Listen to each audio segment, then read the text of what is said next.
नेमकं काय चालू होतं? काकांनी पहिला घोट घेतला.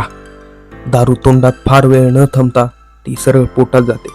पोटात गेल्यावर ती लगेच रक्तात मिसळते आणि रक्त म्हणजे रस्ता जो थेट मेंदूकडे जातो.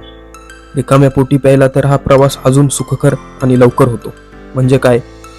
दारू हळूहळू काम करत नाही, ती झटक्यात काम करते. दारू म्हणजे आपल्या शरीराचा मालक.